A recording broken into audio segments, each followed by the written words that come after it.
Hey guys, it's Lucas here from Sports This by Jellyman. Another one of our NBA 2020-2021 season overviews, this time for the LA Clippers and the Memphis Grizzlies. The Clippers finished with a record of 47 wins and 25 losses, which is good for fourth in the West, and got them with the matchup with the Dallas Mavericks, which they sort of tanked for at the back of the season there. Now, they unfortunately went to lose in the conference finals against the Suns in 6 games, and did have a few chances to go ahead in that series as well. They beat out the Dallas Mavericks and the Utah Jazz to get into that position, but unfortunately with Kawhi Leonard going down late in that Jazz series, about the 4th or 5th game, they didn't really stand a chance in that conference finals against the Suns without that extra talented player. But Paul George did step up, so we'll give him his credit in that respect. Kawhi Leonard, he actually averaged 24 points, 6 rebounds, and 4 assists throughout the regular season, and then 30 points, 7 rebounds, and 4 assists in the postseason. So you can see how crucial his numbers would have been going into that Suns series. Paul George, he averaged 23 points, 6 rebounds, and 5 assists in the regular season. And then in the postseason, 26 points, 9 rebounds, and 5 assists. So you can see his value there. Now, Reggie Jackson, he finished the season being the Clippers' 3rd star. So he was actually unreal and wasn't so good throughout the regular season, but that was due to minutes and obviously other people in his position. But he came in and did a job for them when Kawhi went out, and then also throughout the playoffs alongside of PG. So in the postseason, he actually averaged 17 points compared to the regular season, only 10 points. Now, 2021, 2022, what does that look like for the Clippers? Well, PG gained his confidence back, so he's looking a lot better of a player compared to the previous seasons, and got over that pandemic P, rather his playoff P again.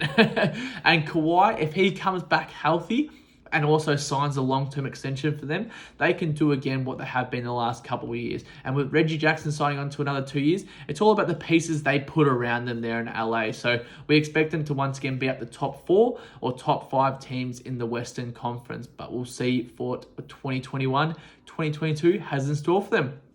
Now, moving on to the young Memphis Grizzlies. Their record ended with 38 wins and 34 losses, which was good for 8th in the West. They actually lost their first 7v8 play-in game against the Lakers, but went on to win the 8v9 against the Golden State Warriors. So a good win against the Warriors, none of that.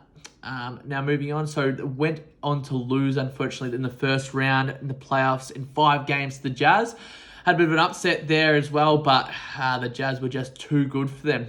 Ja Morant and Dylan Brooks, they showed out though. So they were unreal throughout the season and then stepped up again in the playoffs. Throughout the regular season, Morant only averaged 19 points and 7 assists. But then in the postseason, he averaged 30 points and 8 assists. And then Dylan Brooks, he averaged 17 points in the regular season, and then moved up to 25 points in the postseason. So you can see when they needed to, they stepped up and they scored. But they need some more young wing defenders around them to sort of defend those bigger game players.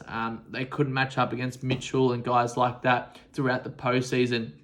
Last but not least, Jaren Jackson Jr. So he returned towards the back end of the season for the Grizzlies. And he actually averaged 13 points in the postseason. But with him now being healthy, we can see them going forward well next season. Now, 2021, 2022, what does that look like for that group?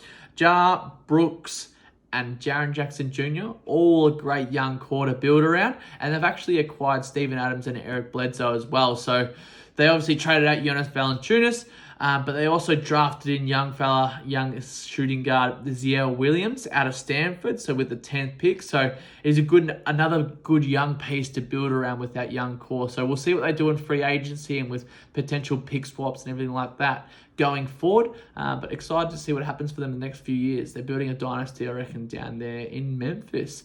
Feel free to like, follow, and subscribe for more NBA overviews.